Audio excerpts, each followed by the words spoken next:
Bonjour, ici Message Lumière de la famille Myriam, bienvenue à toi aujourd'hui. Aujourd'hui, dans l'Évangile, le Seigneur Jésus nous présente la superbe parabole du Père miséricordieux. Faisons-en une méditation. En ce temps-là, les publicains et les pécheurs venaient tous à Jésus pour l'écouter. Les pharisiens et les scribes récriminaient contre lui. « Cet homme fait bon accueil aux pécheurs et il mange avec eux. » Alors Jésus leur dit cette parabole.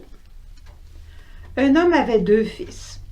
Le plus jeune dit à son père, « Père, donne-moi la part de fortune qui me revient. » Et le père leur partagea ses biens.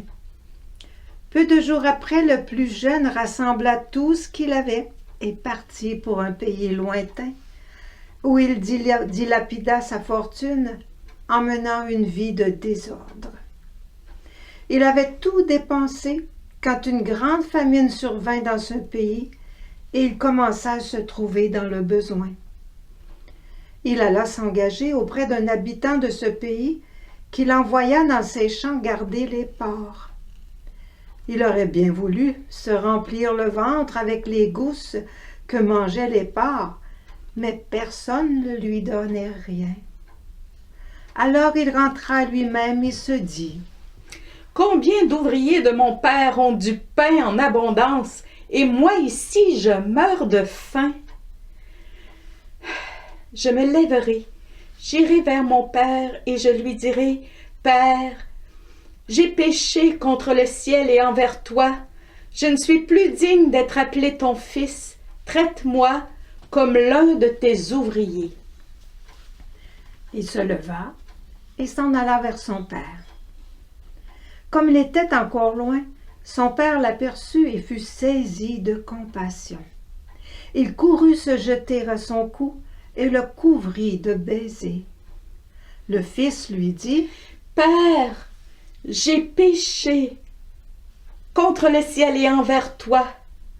Je ne suis plus digne d'être appelé ton fils. » Mais le père dit à ses serviteurs, « Vite, apportez le plus beau vêtement pour l'habiller. Mettez-lui une bague au doigt et des sandales aux pieds. Allez chercher le veau gras, tuez-le, mangeons et festoyons, car mon fils que voilà était mort, et il est revenu à la vie. Il était perdu, et il est retrouvé. » Et ils commencèrent à festoyer. Or, le fils aîné était au champ. Quand il revint et fut près de la maison, il entendit la musique et les danses. Appelant un des serviteurs, il s'informa de ce qui se passait.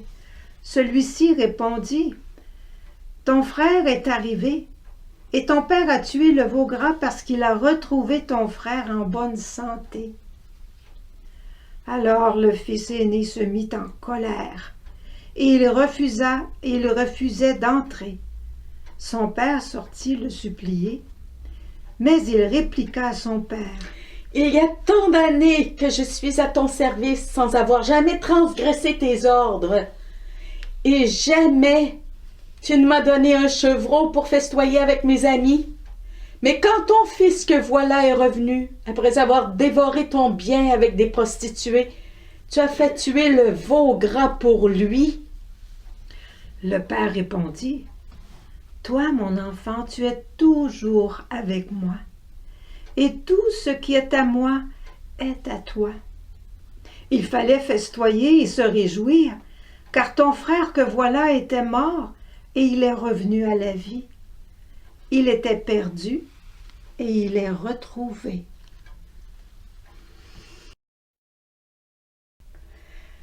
Il y a quelques années, pendant l'année de la miséricorde, on chantait « Misericordes sicut pater, misericordes sicut pater. » Miséricordieux comme le Père. Oh!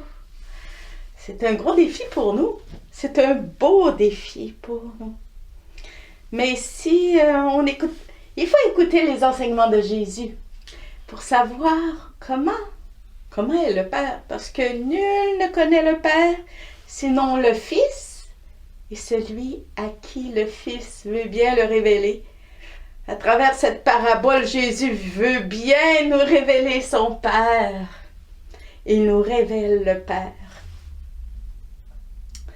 Quand le plus jeune fils demande à son père son bien, il dilapide son héritage, as-tu remarqué que le père garde silence? As-tu remarqué dans les événements qu'on vit que on se lance des bombes sur la terre, sur la tête, et le père garde silence?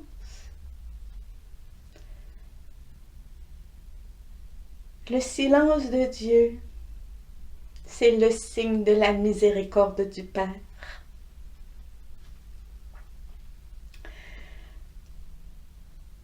Et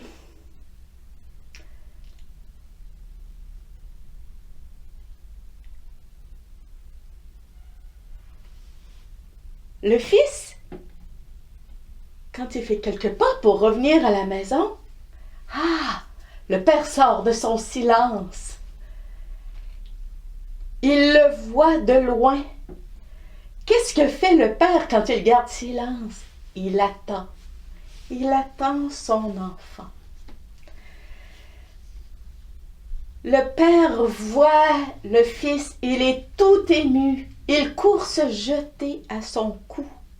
Il le couvre de baisers, non pas de péché évidemment. Le Père, Dieu. Quand on dit de Jésus qu'il n'a pas retenu le rang qui l'égalait à Dieu, il fait comme le Père. Regarde, le Père se met à courir vers son enfant. Il se jette à son cou et le couvre de baisers. Il y avait Mère Teresa qui avait écrit 10 conseils ou 12, je ne me souviens plus, des conseils pour devenir humble.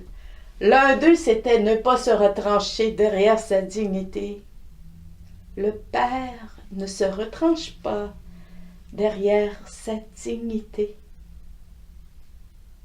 Il court se jeter au cou de son fils.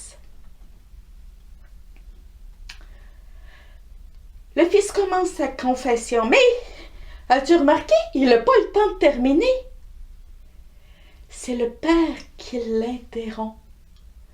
Et ce qu'il fait, il lui redonne complètement sa dignité. Il lui donne la plus belle robe, il lui donne un anneau au doigt, des sandales aux pieds, il fait tuer le veau gras au grand désespoir du fils aîné. Mais le Père veut aussi gagner le fils aîné. Le Père sort pour prier le fils aîné d'entrer dans la fête. Oui, mais ton frère qui était perdu est retrouvé. Oh, laissons-nous surprendre encore et encore par la parabole de Jésus. Par le Fils Jésus qui nous révèle son Père si miséricordieux. Au revoir et à demain. Jésus.